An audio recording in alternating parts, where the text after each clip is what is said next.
Hi, welcome to the small shed. This Saturday we're repairing the ravages of the grandchildren visiting us. See you in a minute.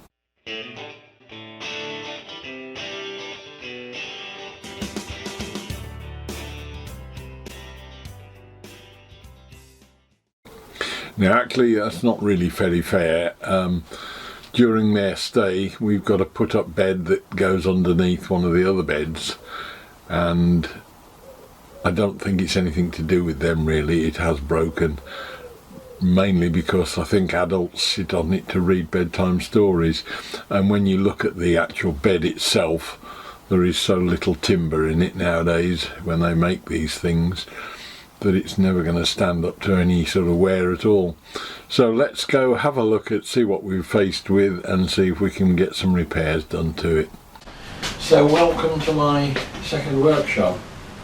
The conservatory, well actually it's probably not, because the garage is the second workshop. So welcome to my third workshop. But actually my workroom in the house is probably the third workshop, so welcome to my fourth workshop. This is the offending article. As you can see, the sides of it are basically, I think it's an MDF. It's only 60 by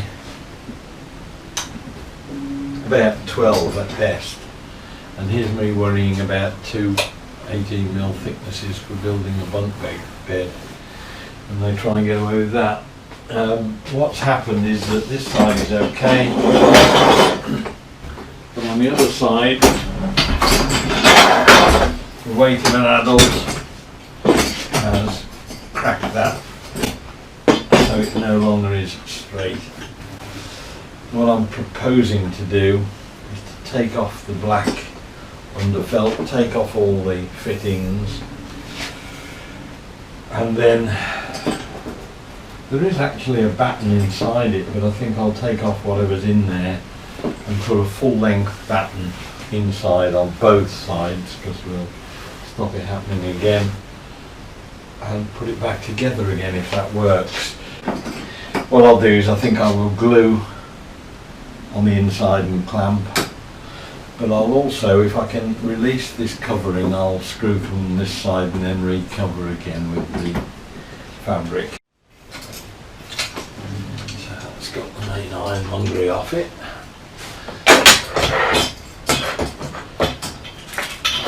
If the worst came to the worst, you could rebuild the bed completely, but I really don't want to do that.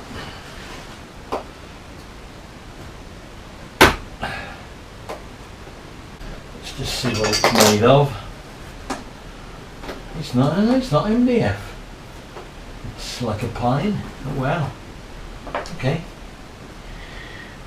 Clearly not strong enough, but certainly stronger than I thought it should be, so bit of a surprise. The way it felt as if it had just torn apart almost.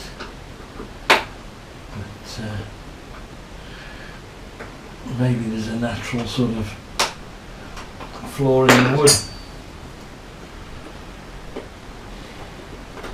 Anyway, I won't bore you with taking every staple out. We'll fast forward a bit until we get it cleaned off.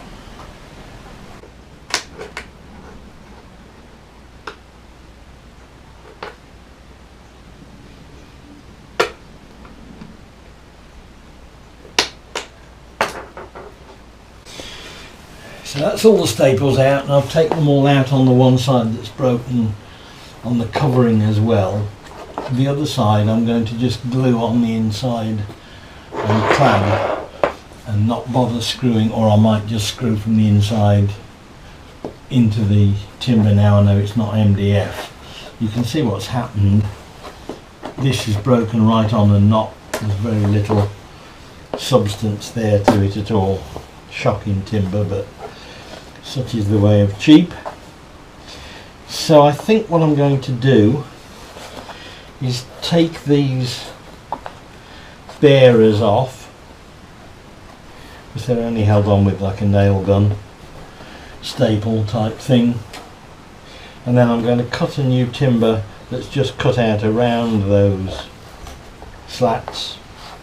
It's only cardboard on the top. These things are just really cheap and nasty. And then I'll screw through from the outside into the timber and glue it as well. But at least we know what the problem is. It isn't over enthusiastic children or adults.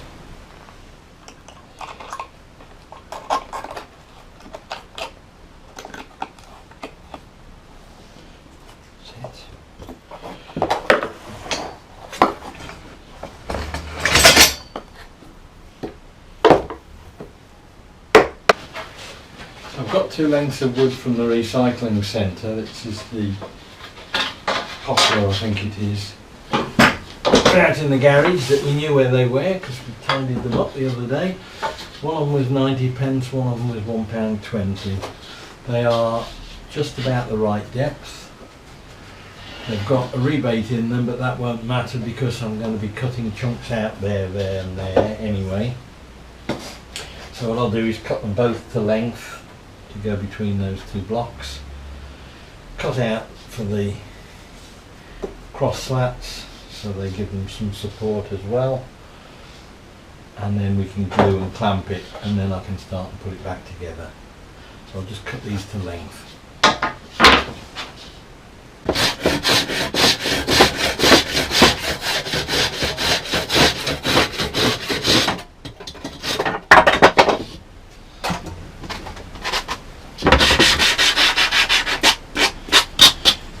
Now all we need to do is go and just mark out the bottom where all the slats are and get the depths on that, cut those out. Probably do that with a bandsaw.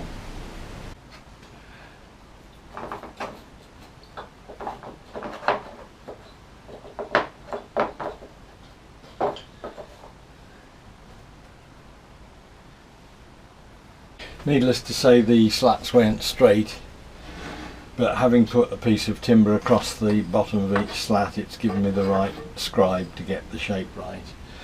What I'm going to do now is just nip them out as far as I can with the bandsaw, do some cuts in horizontally in, and then I'll take the rest out with the chisel when I've got that done.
So you lot forgot to remind me about the legs. I was beginning to think how I could mend these, what I thought were tears in the fabric, and it suddenly dawned on me that I've got legs to fit in, so these side pieces can't run full length because those sit in there. I suppose I could have brought them inboard a bit further with some spacers, but really the splint needs to be against that side tight up to stop it moving.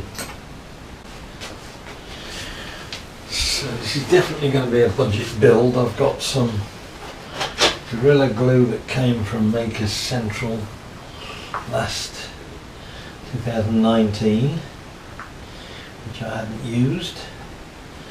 I've got screws that I got free when I went to Mini Shed Fest in Worcester last year. So far the only materials are the 2 bits of wood that I've had to pay for. they've cost principally some of £2.10, and I've got some waste as well, so that's good.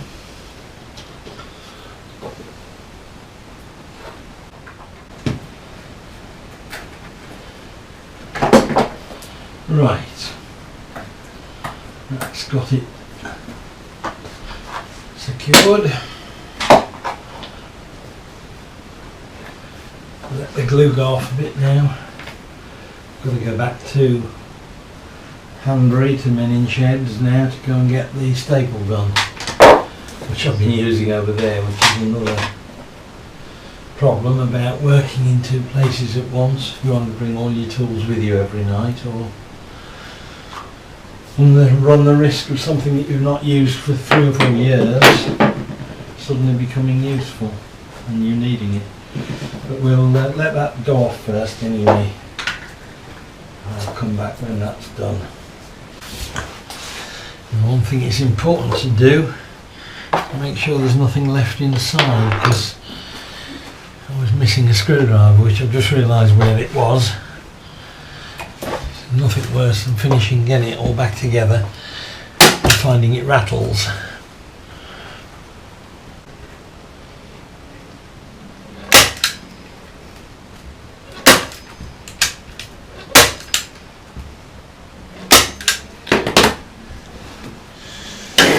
So all I need to do now is find the last 4 screws that I had 10 minutes ago.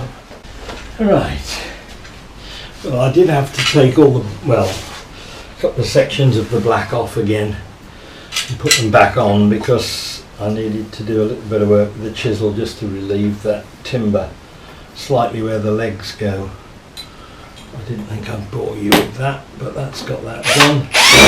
So hopefully now we can put these last 4 screws in, and that will sort it for good. Don't think it's going anywhere now.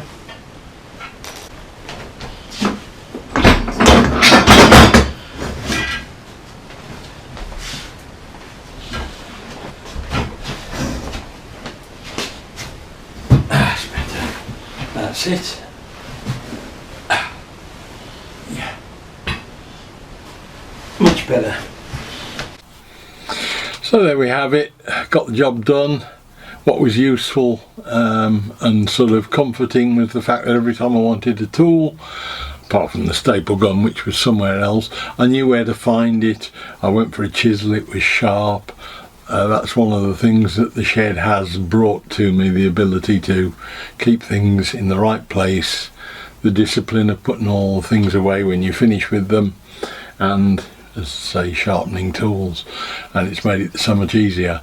It did highlight the need to actually think about these things beforehand, because this was done a little bit on the fly, and as a result I cut the pieces too long to start with, and then I forgot, even when the back was on, that the legs had got to fold up underneath, so I had to take it apart and redo that again. But that's the way these things go sometimes. No harm done.